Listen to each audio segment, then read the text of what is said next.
discussion that was had all September really is Billy Napier going to get fired at Florida? And the discussion didn't really go as a discussion. It was more so like, hey, when's Billy Napier going to get fired? And a lot of people you talk to circle that Texas game.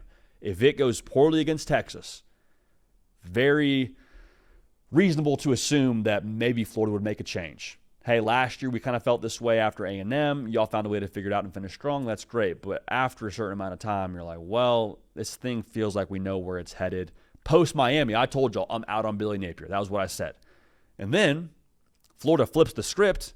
Cato picks that game correctly, and Florida beats Texas. And so I think it's fair for us now to say, well, if you can beat Texas, looking down the rest of your schedule, and it's not going to be an easy run by any stretch of the imagination, but can Billy Napier save his job? Only got 3 losses. 9-3 against that schedule, I don't think is anything to scoff at. Do they have to run the table for him to keep his job?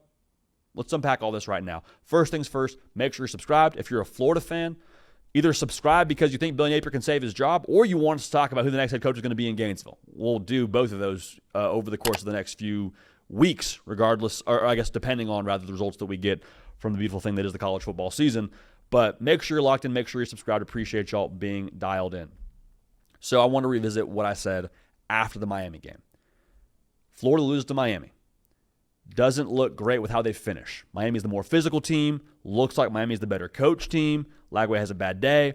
And I told y'all after that game, hey, listen, I'm out on Billy Napier. This is not going to be something that I think has a lot of legs to it long term. I'm out on Billy Napier. And as reasonable as I thought that take was, I got a lot of people on the socials saying, you're just now out on Billy Napier? We've been out on this guy for a while. Really? A lot of people picked him to make the college football playoff in the preseason. A lot of people had DJ Lagway as like one of the best quarterbacks in the country in the preseason. Okay, have your jokes, that's fine. But then they go beat Texas. And the reason why I was one of the last people on the Billy Napier ship as it went down, or is I think still taking on water, is because this game, them beating Texas, was always a possibility. Like we saw it at the end of last year. He was cooked after A&M. Barbecue chicken, it was done. And they go beat LSU, they beat Ole Miss, finished the year strong, beating Florida State, beating Tulane, and we're all like, are they a playoff team? Maybe so. Maybe so. And I'm not saying it's wrong to have that assessment of Florida after the end of last year. I'm not saying believing Billy Napier preseason was the wrong take. Like, heck, how are we supposed to know? How are we supposed to know that DJ Lagway wasn't going to play this well? And that was going to be a game against USF where you just straight up get outplayed and lose that. Nobody had that circled on their preseason bingo card. But the point I'm trying to make is the narrative around Billy Napier after Miami was like, we always knew it. It's like, no, that wasn't the case. It wasn't the case. And honestly, now you look down the rest of their schedule, if Florida can go out there and be spunky against Texas, like, do we see what happened at the end of last year repeat itself? Where they play inspired, Lagway starts playing better, Dallas Wilson being added into the lineup maybe just changes the entire passing game. I don't like that. That still is all on the table when you talk about Florida. So will he keep his job? Can he keep his job? Two different questions. Let's start with can he keep his job? Can he keep his job, I think, would require him going 4-1 against these 5 teams. Now, you got to beat the other teams that are on your schedule that you should be, i.e. Kentucky, i.e. Mississippi State. But they play at A&M this weekend, play Georgia, play Ole Miss, play Tennessee, play Florida State. If you go 4-1 against those 5 teams, I totally get it. 8-4, not the record you signed up for in the preseason. But if you go 4-1, you beat, 3, maybe 2 college football playoff teams? I don't think that's a stretch.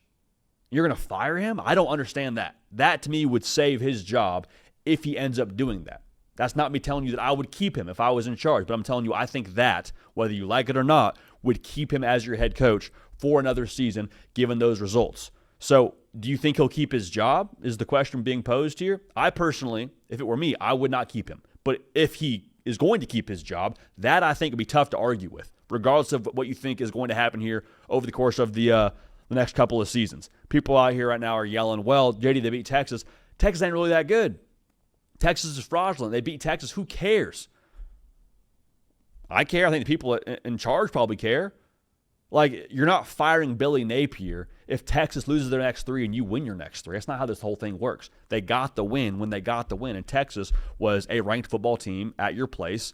They were a 7-point favorite. Like, it doesn't matter what they do from here on out. It matters that you beat them when you beat them. So just make sure that's all clear. Now, me personally, Going back to what I said about, will he, can he, would I have him as my head coach? To me, I personally have seen enough over his time at Florida where the sample size is more reliable, I think, where he has his guys in place. There is some reason to believe in them. To believe that, I've seen enough to believe that this is kind of going to be how things go. And what I mean by that is you have a lot of good moments. Enough good moments to make you believe that it could be something where you build upon it and eventually have sustained success. I personally don't think that's the world I would live in if I were in charge at Florida, because there's so much at Florida. There's so much history. There's so much tradition. There's so much required of that place and so much available there for you from a resource perspective and from a recruiting grounds perspective, to where you don't have to settle for talking yourself into an 8-4 season or a 9-3 season. Like, Florida should expect to compete for SEC championships every single year. And 8-4 isn't competing for that. Now, the schedule sucks. I hear you, but we're at a point now in year 4 where the schedule to me is less important than the results. Last year, that wasn't the case. Last year, I'm saying, well, the schedule's tough. See how they look. If they can be competitive, great. We'll move on to the next year. This is year 4. You play who you play. It's not a surprise. It is what it is. But you have a team that's back in top 20 returning production. You have a guy at quarterback who we all thought before that he was going to be awesome, yourself included if you're a Florida fan or if you're Billy Napier. This is the world we're living in. So even if they go out and beat A&M this weekend, awesome. I personally, again, have seen enough to where I would be very, very leery of making any long-term decisions or a long-term play to keep Billy Napier past this year. It would take a lot. We've seen extreme with the USF loss. I need extreme. I need 4-1 the rest of the way to think that he would be coming back. But again, if it's me, it would not be my move, personally. Last thing I'll say, though, because we've been a little bit doom and gloom here, there's something to be said, and Florida fans won't like this, but that's fine. There's something to be said for the fact that this team still bought into Billy Napier. Like, they could have thrown in the towel a long time ago. The USF game, if dudes had given up, I don't think anybody would have really faulted Florida. It would have made all the sense in the world.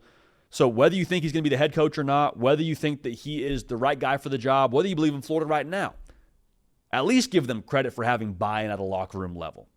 And I know that buy-in only counts so much as you win games, but I'm impressed that the locker room in itself, even while they're losing games, there's not this finger pointing at each other. There's not this complete meltdown of a program when there probably could have been. You still see guys that are playing hard, playing for each other, and playing for Billy Napier. And I think at the very least, that needs to be acknowledged. So, Billy Napier, can he save his job? Yes. Will he? It's possible. Would I keep Billy Napier if it were up to me? The answer there is no. And I don't like saying that, but that's just the way that it's gone to this point in the year, man. It is what it is.